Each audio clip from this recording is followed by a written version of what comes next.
আয় তোদের খাওয়া হয়েছে? আয় আয় আয়।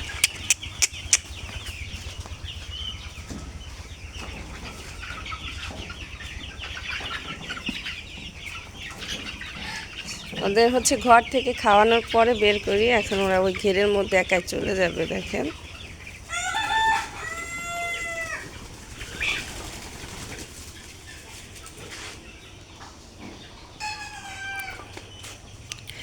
দেখেন ওরা ওদের জায়গায় চলে আসছে, সারাদিন এইখানে থাকবে। রাত্রে আবার হচ্ছে মানে সন্ধ্যার আগে আবার ঘরে যাওয়ার জন্য ওরা পাগল হয়ে যায় একদম, কারণ ওদের আমি ঘর থেকে খাবার দিই। শুধু এখানে দিনের বেলা 2বার খাবার পরে দেখা যায় ঘাস কুচাই দিই, তারপরে হচ্ছে আপনার কিছু গম ছিটাই দিই। এভাবে করে হচ্ছে দিনে হালকা পাতলা খাওয়ায়, আর ওরা খুঁইটা খায় এভাবে।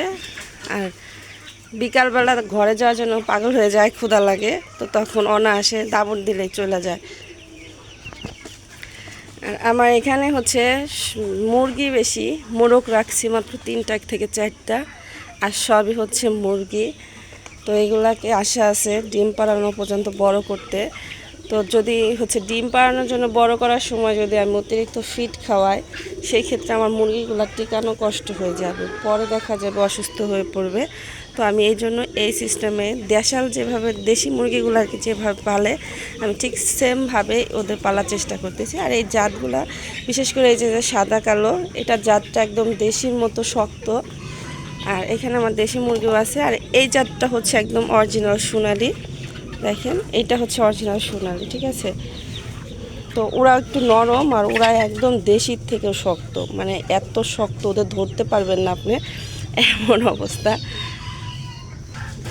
আর মোরগগুলা হচ্ছে আলাদা করে ফেলছি। আর এই মোরগগুলা হচ্ছে দেখেন ঘরের মধ্যেই রাখছি, ওদের আলাদা যে রুমে পালতাম ওইখানেই রাখছি।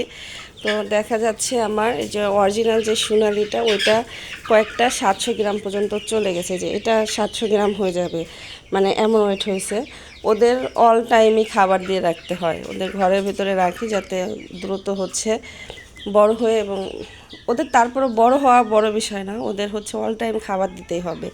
ওষুধ পানি থাকে, এর আগে যেটা দেখাইছি ওই ওষুধটা আমি কন্টিনিউ চালাই যাচ্ছি, যাতে পায়খানার ওই রোগটা না হয়। যেহেতু পায়খানার রোগটা হয়েছিল, আমার মুরগির ওজন কিন্তু অনেক কম হয়েছিল। তো আলহামদুলিল্লাহ এখন দেখেন প্রত্যেকটারই গ্রোথ অনেক ভালো হয়েছে।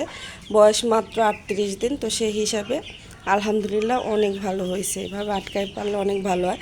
আর এখানে কিন্তু আমার দেশি তাও আছে, দেখেন এই যে এটা কিন্তু আমার দেশি, এটা কতটা সুন্দর গ্রোথ হয়েছে। দেশি মুরগ এত তাড়াতাড়ি গ্রোথ হয় না বাইরে পারলে, হ্যাঁ।